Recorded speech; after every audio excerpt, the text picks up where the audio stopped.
ఇప్పుడు ఏకంగా ఉత్తరాంధ్రని 3 కుటుంబాలకు అప్పగించాడు.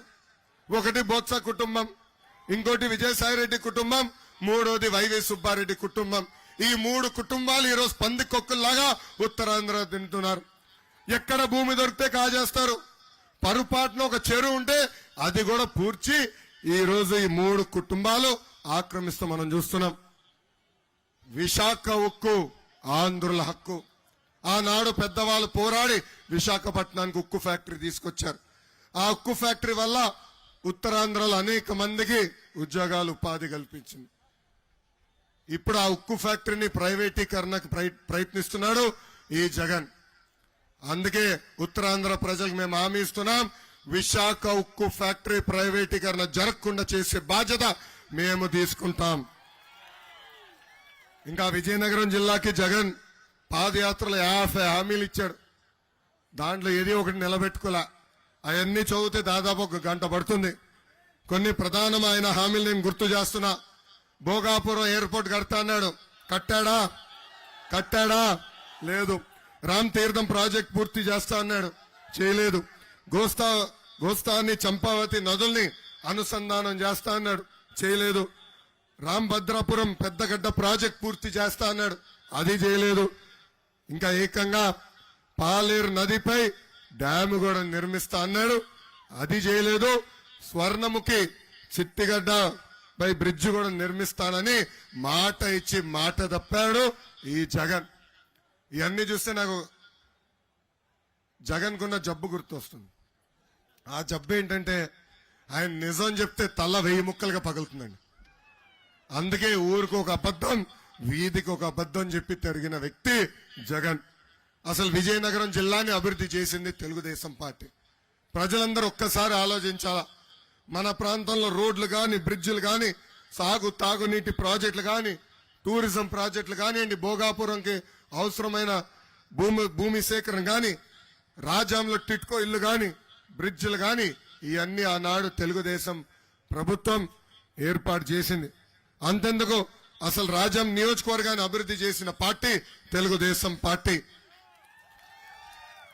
పెద్దలు అడిగినట్టు గతంలోనే మాధవలస ప్రాజెక్ట్ ని ఆనాడు పూర్తి చేశాం.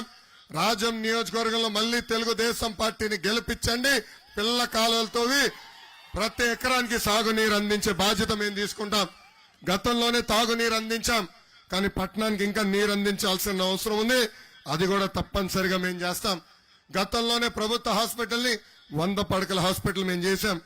మహిళల జూనియర్ కళాశాల, government degree college, residential college, ITI college, Rythu Bazar. అంతెందుకు నేను మంత్రిగా ఉన్నప్పుడు ఇక్కడ తెలుగుదేశం పార్టీ ఎమ్మెల్యే లేకపోయినా పెద్ద ఎత్తున నిధులు కేటాయించి CC రోడ్లు కూడా ఆనాడు మేము వేస్తాం జరిగింది. కానీ 2019లో ఏం జరిగింది? మళ్ళీ రెండోసారి కంబాల జోగులు గారిని నియోజకవర్గం గెలిపించారు. ఈ నియోజకవర్గానికి ఆయన 2 సార్లు ఎమ్మెల్యేగా గెలిచిన వ్యక్తి. మిమ్మల్ని అడుగుతున్నా, గత 10 సంవత్సరాల్లో మీ జీవితంలో ఏమైనా మార్పు వచ్చిందా? మీ జీవితంలో ఏమైనా మార్పు వచ్చిందా? ఇటుపక్క మీ జీవితంలో మార్పు వచ్చిందా?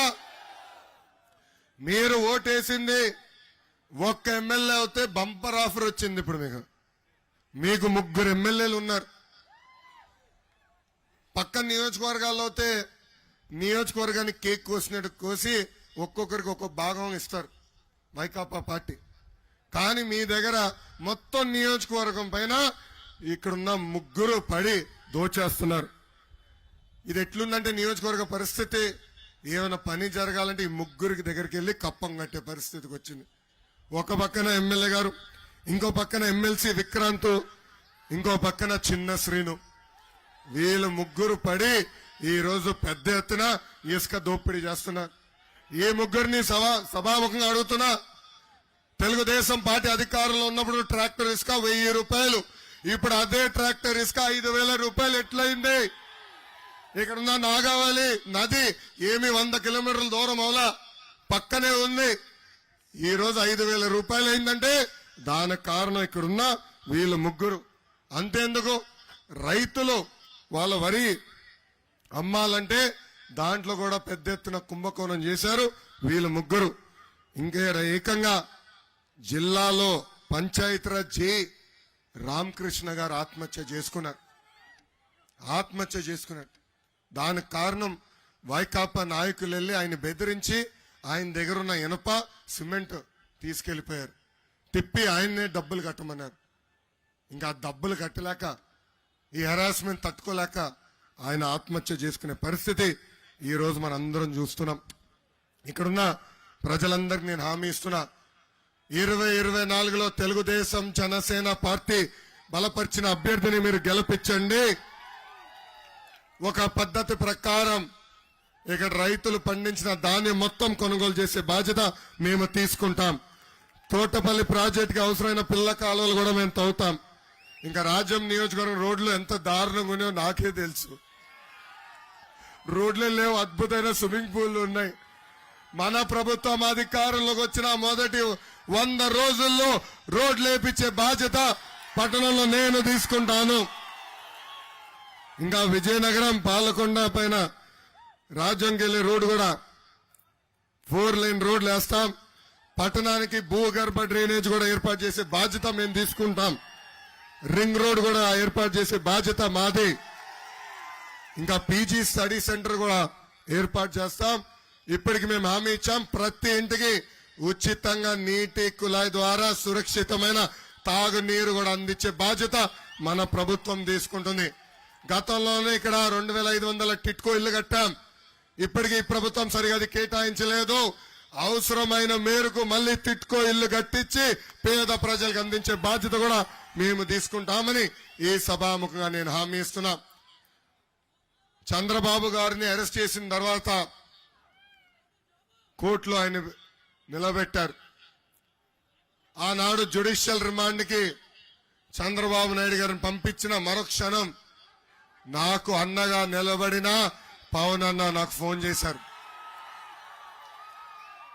ఆనాడు ఆయన నాకు ఒకే ఒక మాట చెప్పాడు, తమ్ముడు మీరు అధైర్యపడద్దు, మీకు అండగా నేను నిలబడతాను, మీకేం సమస్య ఉన్నా నాకు పిలిపి నేను వస్తాను అని ఒక అన్నగా నాకు అండగా నిలబడ్డారు పవన్ అన్న. ఏకంగా పవన్ అన్న నాడు ఆంధ్ర రాష్ట్రానికి ప్రత్యేక విమానంలో రావాలనుకుంటే ఆయన ఆపింది ప్రభుత్వం. ఆయన ఫ్లైట్ కి పర్మిషన్ క్యాన్సిల్ చేసింది ప్రభుత్వం. అంతేకాదు రోడ్ మార్గంలో వచ్చేదానికి ప్రయత్నిస్తే దాదాపు 3 గంటల సేపు ఆయన రోడ్డు పైన ఆపేసింది ప్రభుత్వం. ఆనాడే పవన్ అన్న నిర్ణయించుకున్నారు, ఈ సైకో జగన్ ని రాష్ట్రాన్ని నుంచి తరిమి కొట్టాలని. అందుకే తెలుగుదేశం జనసేన పార్టీ కలిసి ఈ సైకో జగన్ ని ఇంక 2 నెలల్లో తరిమి కొడతామని ఈ సభాముఖంగా మీకు తెలుపుతున్నాం. అసలు తెలుగుదేశం పార్టీ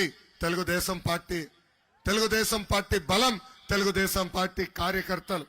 అన్న విశ్వవిఖ్యాత నడ సార్వభౌమ స్వర్గశ్రీ నందమూరి తారక రామారావు గారు ఏ ముహూర్తంలో పార్టీ స్థాపించారో నాకు తెలియదు, కానీ ఆ పసుపు జెండా చూస్తేనే మనందరికీ ఒక నూతన ఉత్సాహం.